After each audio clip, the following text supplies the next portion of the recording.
Good evening, I'm Dawn Baker. Thank you so much for joining us for our live digital update at 10 o'clock.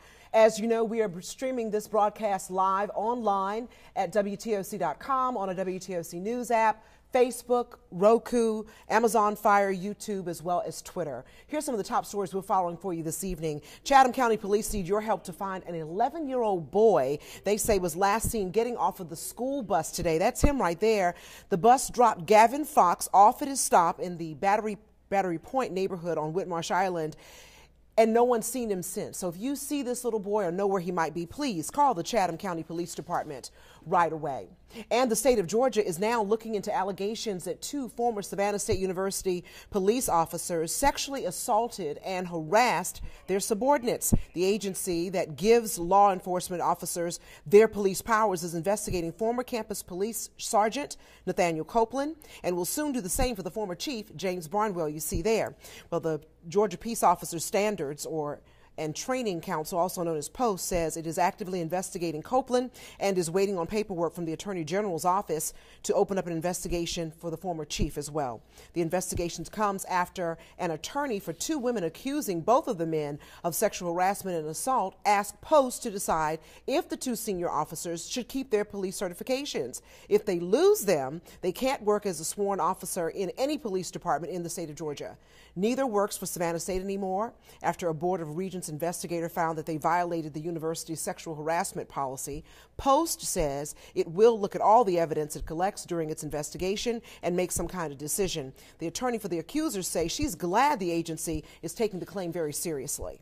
Fortunately, it seems that now POST, in this modern time of Me Too, is realizing that there is a need to discipline and investigate their own. I think POST is realizing that when they look at the judgment issues, perhaps these people don't need arrest powers and guns and bullets.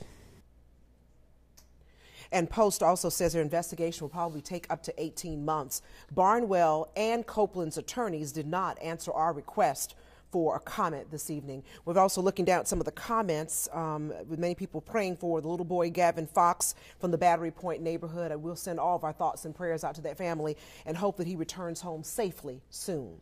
And the holiday season often means more email advertisements and specials and deals. It's also a time for more scams, so really be careful out there. Romney Smith has some tips to keep you and your family safe.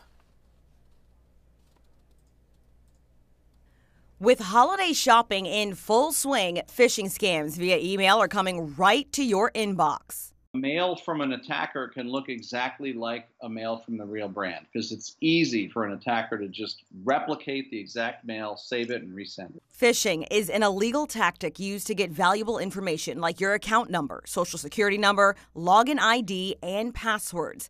This, of course, can lead to your money and or identity being stolen. And their plates are full and they're busy with trying to do a whole bunch of things that they normally wouldn't, so they might be more apt to just quickly go through their emails and click on something before they realized, oops, what did I just do?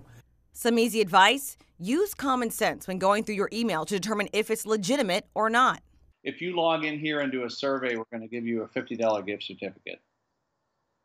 And pretty much those are scams. Here are a couple easy red flags to look for when checking email. Don't respond to emails that ask you to verify your email and password unless you've locked yourself out of the account and need to reset it.